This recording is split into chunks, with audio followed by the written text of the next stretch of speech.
bag para sa cravings mo o baby chino para sa chikiting mo? Ano, tara, kape muna tayo kasama si baby? Nandito pala kami ngayon sa Cafe Nido located sa Victoria Sports Tower, Quezon City. Pagpasok ko pa lang, ang ganda na agad ng ambience, cozy, aesthetic at super accommodating ng mga staff. Medyo gutom na nga si Hans at AJ kaya umorder na kaagad ako. While waiting nga sa order, of course, picture taking muna. Sobrang Instagrammable talaga ng place. Every corner pang feed goals. And syempre, curious na curious ako sa Mido bag at sa baby chino. Tara, tikman na natin. First is the Mido bag, caramel macchiato flavor. Sobrang sarap nga ng kape na to. Nalula ako sa laki. Pang good for 4 packs pala siya. Sobrang sulit, lalo na kung group kayo. Highly recommended. Next is the baby chino. Akala ko may kape pero milk and chocolate pala siya. Sobrang cute ng cup, sakto lang sa kamay ni AJ. Naubos nga niya kaagad, pati chocolate cookies hindi niya pinatikim sa akin, ubos kaagad. Yung truffle mushroom pasta naman sobrang creamy. Honestly, hindi ako mahilig sa pasta pero ito nasarapan talaga ako.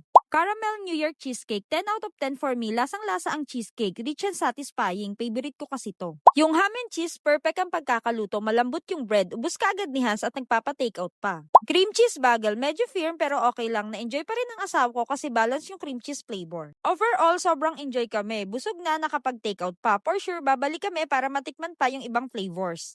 So, if you're looking for a sign to visit Cafe Mido, ito na yon. Perfect for families, barkadas, or kahit solo. Don't forget to like and follow their page. Follow for more. Bye!